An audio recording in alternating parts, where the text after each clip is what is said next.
DMS-TV filɛbagaw an ka foli bɛ aw kelen kelenna bɛɛ lajɛlen ye yan fɔ aw sigiyɔrɔ la yɔrɔ jama fara yɔrɔ suruma kan an b'a fɔ aw ɲɛna k'aw bisimila an ka baara ale ye jɛmukan kɛnɛ kan an y'o de fɔ an ka baara ale bɛ dɔkɛlaw de wele maa ma ni e sɔnna dɔkɛ ma an ka baara jɛmukan b'i wele hukumu kɔnɔna na bi kɔni an bɛ IJA kɔnɔna na baara caman bɛ yen nɔ nka kɛrɛnkɛrɛnnenya na an bɛna bita kɛ verre dilannaw kan verre dilan in u b'a kɛ kun jumɛn de la nafa jumɛnw de bɛ a la verre suguya jumɛnw ni jumɛn de bɛ dilan u b'a dilan condition jumɛn kɔnɔna na sɔɔni dɔrɔn u bɛn'o walawala ne ni aw bɛɛ lajɛlen ye an b'a fɔ aw ɲɛna k'aw bisimila an ka baara jɛmukan kɛnɛ kan. Ne fa sɔgɔma. Aba ni sɔgɔma. Somɔgɔw bɛ di? Kɔri baasi tɛ yen nɔ? Baasi foyi tɛ yen. Alhamdulilayi. An bɛ se k'i tɔgɔ n'i jamu dɔn ni bɛ baarada min na e ka baara bɛnnen don mun ma? Ne tɔgɔ ni jamu ye Idirisa Danbele ka bɔ Falajɛ Sokɔrɔ la. Ne bɛ optique de kɛ verre correcteur. E b'o dilan fan jumɛn fɛ? Ne b'o dilan IJA yɛrɛ kɔnɔ. IJA yɛrɛ kɔnɔ. IMAV cours kɔnɔna la. I Danbele jamu ko in de y'a tiɲɛ sa e tun b'a kɛ Jara ye o tun bɛ sɔn ka fisaya ko la kosɛbɛ. D'accord n y'a faamu. DMS-TV filɛbagaw an b'a fɔ aw ɲɛna halisa k'aw abonné an ka plateforme bɛɛ lajɛlen na YouTube, Facebook o n'a ɲɔgɔnna caman yaasa jɛmukan dumanba minnu bɛ tɛmɛ ni olu kana se ka tɛmɛ aw kan cogoya mun na wa baɲumankɛw a ka di maa minnu yɛrɛ fana u ka publicité ka tɛmɛ jɛmukan in kɔnɔna na aw bɛ se ka an wele numéro minnu bɛ tɛmɛ écran duguma yaasa an bɛ jɛ ka balaw k'olu bolo da ɲɔgɔn fɛ. Danbelekɛ. Naamu. Bi an sera aw ma yan i bɔra k'a fɔ an ɲɛna sa i bɛ baara kɛ IJA kɔnɔ i ka baara bɛnnen don verre dilan ma n'o ye verre corrigé dilanni ye. Exactement. Hakilina jumɛn ye e don baara in na e donna baara in na ni san cɛ a bɛ waati joli bɔ? Bon ɲɔni n ka n da don kuma na fɔlɔ n bɛ foli lase n lamɛnbagaw ma ni filɛbagaw ma k'u bɛɛ ni sɔgɔma. Bɛɛ lajɛlen foli daminɛ. Ala ka sababu ɲuman k'an ye. Amina yarabi. Ala ka garijɛgɛ ɲɛnama d'an ma. Ami ami. Baara o baara n'i bɛ don a la f'i k'a kanu ka don a la fɔlɔ. Siga t'o la. N'i y'a kanu ka don a la a ka ca Ala fɛ i bɛ nafa sɔrɔ a la. Danbelekɛ e bɛ se ka nin ɲɛfɔ an ɲɛna nin ye nafa jumɛnw bɛ nin na ale ka baara bɛnnen don jumɛn ma? Bon nafa min bɛ nin na nin ka nafa baara bɛnnen don ka verre numéro détecter en même temps ka verre centrage kɛ parce que ordonnance dɔw bɛ yen u b'a fɔ o ma dégrement donc nin bɛ verre kisɛ yɛrɛ degré sigi a kan i bɛ sɔrɔ k'a baara kɛ. A bɛ numéro de bɔ a kan wa? K'a yira ko nin numéro de don. Nin numéro exact de b'a kan. Awɔ. Ok o faamuna. An ɲɛ bɛ dɔ wɛrɛ la o ye jumɛn ye? Bon an ɲɛ bɛ nin na o ye fɛngɛ machine allumée nin ne bɛ verre tailler ale de bɛ verre tailler ka verre tailler pour que a bɛ se ka don cadre la position min na. Awɔ. N y'a faamuya nin de bɛ tailler yan nɔ. Nin ne bɛ tailler nin na k'a nugu k'a lɛse ka sɔrɔ ka biseau k'a la k'a don cadre kɔnɔna la. Awɔ. O faamuna donc nin ye ordonnance ye. Awɔ ninnu ye ordonnance ye. Machine wɛrɛ filɛ yan nɔ dɛ ale ka baara bɛnnen don jumɛn ma? Bon nin machine tɔgɔ ye ko foronto. Foronto ale bɛ verre numéro fɛnɛ détecter en même temps k'a centrage kɛ. Awɔ ale ka baara bɛnnen don o fɛnɛ ma. Ok o ni dɔ in tɛ kelen u ka baaraw tɛ kelen. Ani dɔ in bɛɛ ye kelen mais nin ka ɲi kosɛbɛ ka tɛmɛ dɔ in kan. Différence y'o de ye. Différence y'o ye. C'est comme nin bɛ min kɛ dɔ in t'o kɛ. Dɔ in t'o kɛ. Ok awɔ. A faamuna. Bon verre dilan in na tiɲɛ yɛrɛ la ne y'a kanu de ka verre dilan in kalan kɛ k'a dege ka se a la pour que n bɛ se ka nafa sɔrɔ a la. I y'a faamu? Bon o ni sisan cɛ tiɲɛ yɛrɛ la a bɛ san 10 bɔ. A bɛ san 10 bɔ. A bɛ san 10 bɔ. Ni dɔɔnin yɛrɛ ma kɛ a san 10 kan. Bon alhamdulilayi rabil alamina n ye nafa caman sɔrɔ a la. N ye fɛn caman kɛ da tɛ se ka se minnu yɛrɛ ma k'olu fɔ. Danbelekɛ o diyara n ye verre corrigé e bɛ se k'i da don a la a bɛ modèle joli ɲɔgɔn bɔ a bɛ se ka dama dama fɔ an ɲɛna o ni différence jumɛnw yɛrɛ b'u ni ɲɔgɔn cɛ? Bon verre corrigé n bɛ se k'a fɔ n bɛ n da don verre corrigé la a bɛ modèle dama dama bɔ parce que verre yɛrɛ corrigé yɛrɛ tɛ se ka dilan tant que ni ordonnance yɛrɛ tɛ. Fo client ka taa docteur fɛ yen min ye ophtalmologue ye o k'a ɲɛ lajɛ ka numéro d'a ma a bɛ sɔrɔ ka na n'a ye anw fɛ yen anw minnu bɛ verre baara kɛ a bɛ sɔrɔ ka na n'a ye anw fɛ yen an b'a dilan k'a d'a ma. Bon n bɛ se k'a fɔ verre corrigé tɛ tɛmɛ qualité 2 kan i y'a faamu a tɛ tɛmɛ qualité 2 a cayalen bɛ ye qualité 3 i y'a faamuya verre limuru dɔw bɛ yen nɔ olu ye limuru ye minnu bɛ tile ni lumière kunbɛn ani poussière limuru wɛrɛw bɛ yen nɔ olu yɛrɛ tɛ se ka c'est à dire n'i y'olu ditɔ client ma mɔgɔ ma i bɛ taa sɔrɔ bana b'a tigi ɲɛ la verre corrigé yɛrɛ tɛ tɛmɛ o kan. N'i y'a faamuya i yɛrɛ ka kuma na différence tɛ tɛmɛ 2 3 ɲɔgɔnna kan voilà mais aw tɛ verre dilan fiyewu fo k'a dilan ni yamaruya dɔ de ye f'an ka dilan ni yamaruya o ye yamaruya ye o bɛ bɔ docteurw de fɛ yen minnu bɛ wele ko ophtalmologue a bɛ bɔ olu de fɛ yen olu bɛ papier di o de tɔgɔ ye ko ordonnance an bɛ sɔrɔ ka baara kɛ n'o ye ni ordonnance t'i bolo ni i ko k'i b'i ka limuru dɔ i kun fɛ k'a sɔrɔ conséquence t'a la an b'a dilan k'a d'i ma.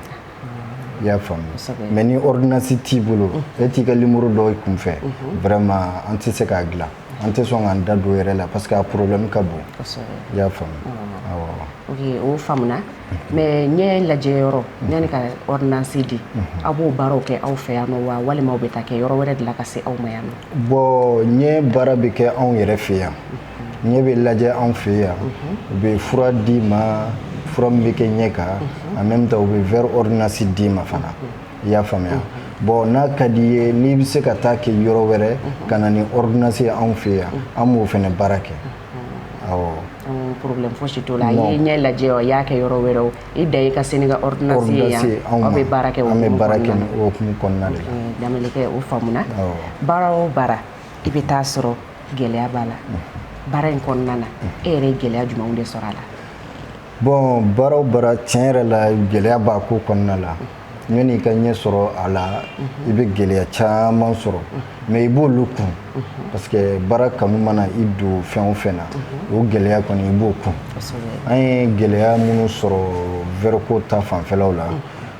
tiɲɛ na diɲɛ fɛn bɛɛ yɛlɛmana sisan hali min tɛ verre dilan yɛrɛ a bɛɛ yɛlɛmana parce que Mali yɛrɛ bɛ situation min na bi bi in na a ma nɔgɔn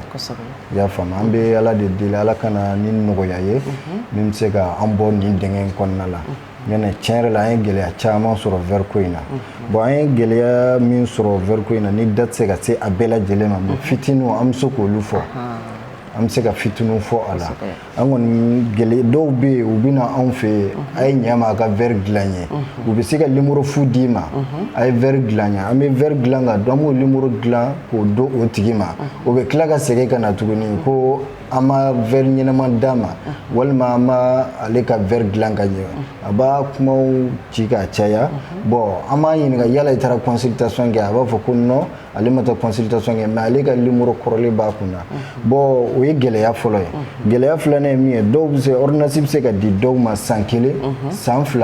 alors que ordonnance dɔw kan i bɛ taa sɔrɔ kalo 6 bɛ dɔw kan 3 mois bɛ dɔw kan 1 année et demi yɛrɛ fana bɛ dɔw kan i y'a faamu mais ordonnance dɔw bɛ mɛn dɔw bolo ka tɛmɛ san 2 yɛrɛ kan alors que san o san i kan ka ɲɛ lajɛ ordonnance bɛ renouveler kura ye mais u bɛ na ni ordonnance kɔrɔlen ye n'an y'o dilan k'o d'u ma o bɛ tila ka n'o plaigner ko verre ma ɲɛ o gɛlɛyaw b'an kan i y'a faamuya en même temps an bɛ commande kɛ yɔrɔ minnu na an bɛ minnu b'an fournir verre la o gɛlɛyaw fana bɛ yen nɔ dɔ farala verre yɛrɛ prix kan o gɛlɛya caman bɛ anw na da tɛ se ka se a bɛɛ lajɛlen ma i y'a faamu. Danbelikɛ i bɔra ka yɔrɔ dɔ fɔ sisan an bɛ segin o yɔrɔ ma dɔɔni i y'a yira n na k'a fɔ délai dɔ de bɛ verre la donc n'o sera normalement i kan ka na consultation de kɛ pour que ka verre kura dilan mais mɔgɔ minnu bɛ yen nɔ ko olu tɛ verre kura u tɛ consultation kɛ kuma si n'u bɛ segin ka na ni kɔrɔlen ye ko k'a dilan toujours parce que ka kuma na n'i y'a daminɛ numéro a bɛ se ka kɛ numéro bɛ falen dɔ bɛ bɔ a la komi dɔ bɛ fara a kan o gɛlɛyaw de bɛ aw kan kosɛbɛ mais i bɛ se ka mun de fɔ a tigiw ye ladilikan na. bon an bɛ ladilikan min fɔ a tigiw ye u ka sabali an ye u ka o délai in respecter parce que o ye diyagoya ye anw yɛrɛw ma hali ni i nana anw yɛrɛw fɛ yen anw b'i ɲininka fɔlɔ o la mais dɔw bɛ yen nɔ u b'u tugu k'a fɔ ko tiɲɛ yɛrɛ la ordonnance a verre kun bɛ n bolo mais a verre ka ɲi mais n bɛ fɛ ka o verre yɛrɛ de dilan n tɛ fɛ ka taa consultation kɛ an n'an y'a tigi fɛn cogo cogo a ka taa consultation kɛ a tɛ sɔn i y'a faamu vraiment o degun man kan mais an kɔni b'a ɲini u fɛ u ko o délai respecté ni ordonnance dir'u ma u ka ordonnance date lajɛ en même temps docteur bɛ rendez-vous fɛnɛ sɛbɛn a kan dɔw ka rendez-vous ye 6 mois ye u ka o 6 mois jate minɛ dɔw ta ye 1 année u k'o fɛnɛ jate minɛ n'o sera u ka taa consultation kura kɛ u ka t'u ka docteur voir donc karisa ne nana consultation kɛ e fɛ nin mois tɛmɛnen walima salon vraiment n bɛ fɛ ka segin n ka verre kan komi verre mɛnna n bɛ fɛ ka segin consultation kura kɛ pour que n bɛ se ka verre kura sɔrɔ donc docteur b'a lajɛ a bɛ ordonnance kura d'a ma ni docteur ko ko non taa n'i ka kɔrɔlen u ka segin o kan i bɛ na n'a ye an bɛ segin a kan mais ni docteur ye kura d'i ma i bɛ fɛlɛ kɛ an bɛ kura dilan i da sera yɔrɔ dɔ fana ma n'o ye verre ye aw bɛ verre sɔrɔ gɛlɛya kɔnɔna na donc verre in bɛ bɔ yɔrɔ jumɛn de la ka se aw ma yan nɔ bon an ka verre ninnu bɛ bɔ bɔrɔ kelen tɛ a la an bɛ dɔw commande kɛ Faransi dɔw commande bɛ kɛ Nigeria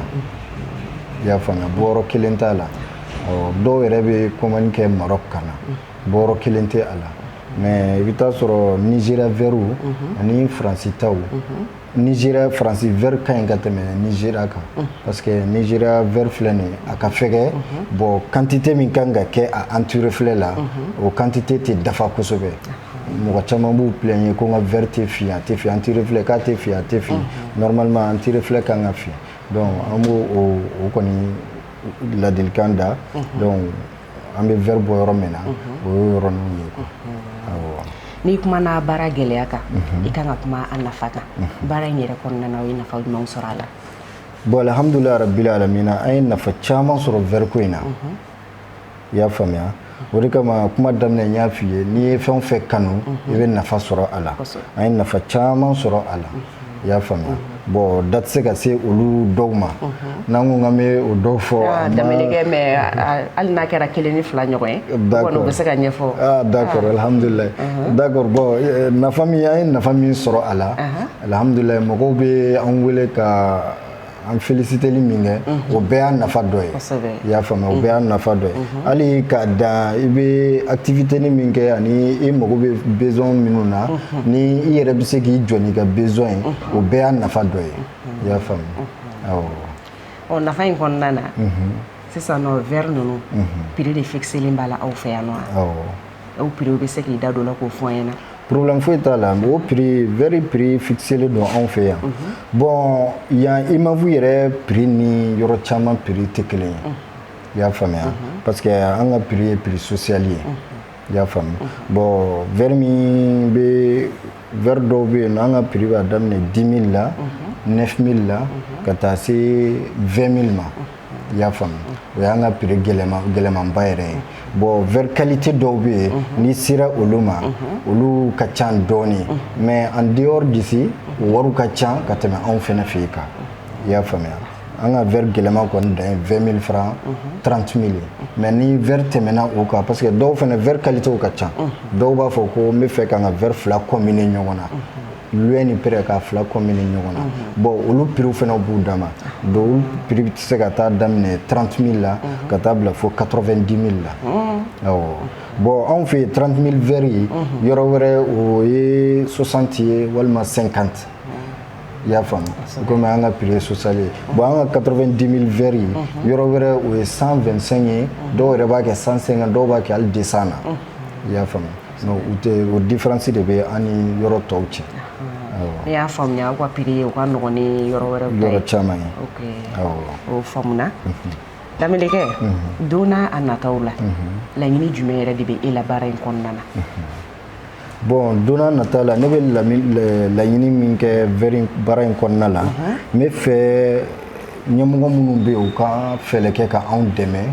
an ka baara in taabolo la parce que imavu ko caman yɛlɛmana dɛsɛbagatɔw de bɛ yan ni baara bɛ ka kɛ k'olu balo k'olu ka dahirimɛw nɔgɔya donc n bɛ wele dakan min kɛ ɲɛmɔgɔw fɛ u ka sabali u ka segin imavu ma fɔlɔ verre tun bɛna di imavu ma dɔn na mais sisan o bɛɛ tigɛra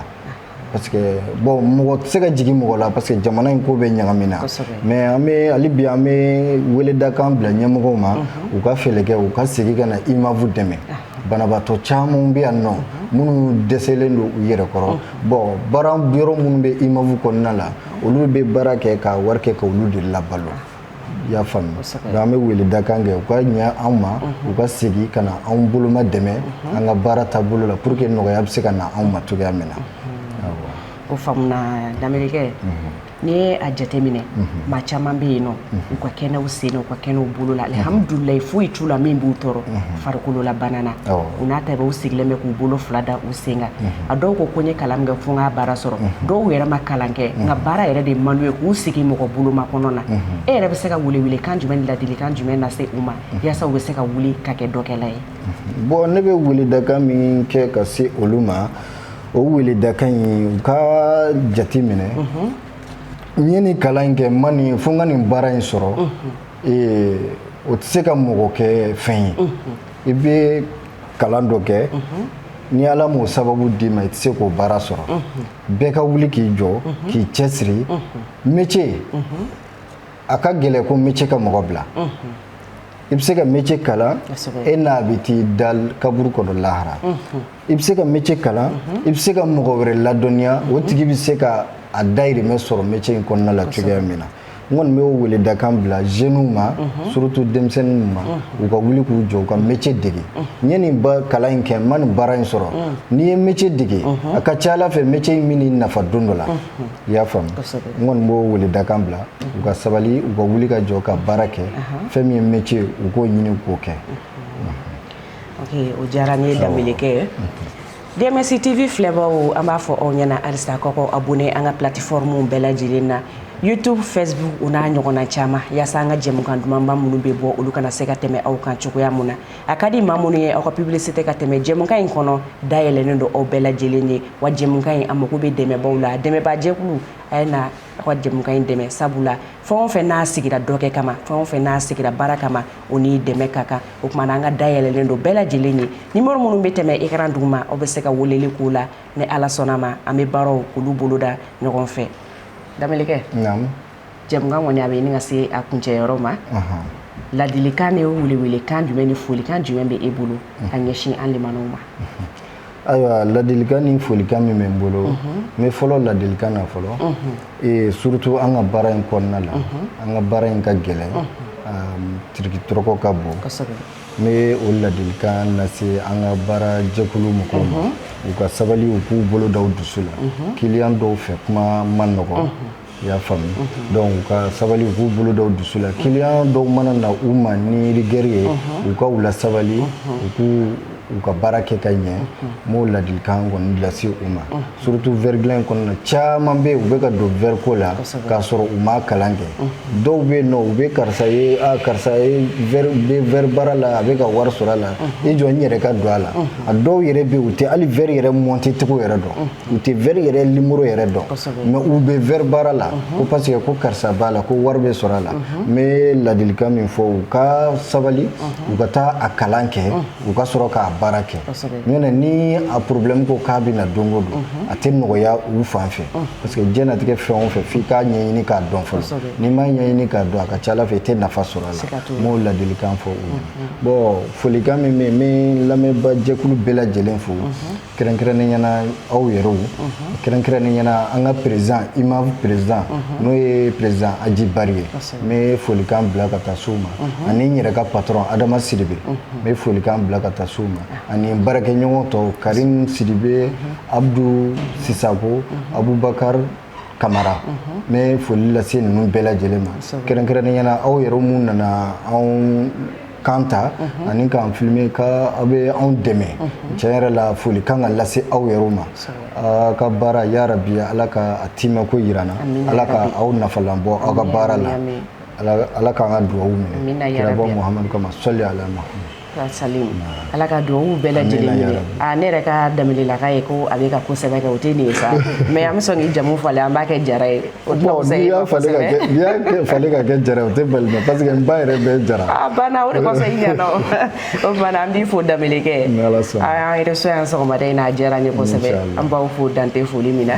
DMS TV filɛbaw bi baro in kɔni an bɛ ale ɲɔngiri yan nɔ i n'a fɔ fɛn min ye daminɛkɛ ye ale bɔra k'a fɔ cogo min na an tun bɛ IJA kɔnɔna na yan nɔ fɛn min ye verre dilannaw ye an n'olu de jɛra ka bi kɛnɛ in k'a ɲɛnɛmaya ɲɔgɔn fɛ a bɔra k'a fɔ sisan nɔ maa minnu bɛ yen n'olu tɛ se u yɛrɛ kɔrɔ baara bɛ kɛ yan nɔ ka se ka olu tigilamaw k'olu de dɛmɛ yaasa u bɛ se ka lafiya cogo min na u ka adamadenya kɔnɔna na o tuma ba ɲumankɛw dɛmɛbaa jɛkulu jɛmukan in lamɛnbaw an bɛ aw bɛɛ lajɛlen wele aw kana dɛmɛ don an balimaw ma an y'o de fɔ baara lankolon tɛ yen maa lankolon de bɛ yen maa minnu bɛ yen nɔ ni ala ye lujurabana se u ma u bɛ k'u débrouiller ka ko de kɛ u yɛrɛ yaasa u kana siri maa la ne kɔni hakili la olu ni dɛmɛ ka kan mana an ka wele bilalen don aw bɛɛ lajɛlen ye a kana dɛmɛ don an balimaw olu ma bi ta in an b'o ɲɔngiriya ni ala ma basi foyi kɛ n'ala ye waati wɛrɛ yira n na an bɛ ɲɔgɔn sɔrɔ jɛmukan kelen ale kɛnɛ kan an b'a fɔ aw ɲɛna aw k'an bɛn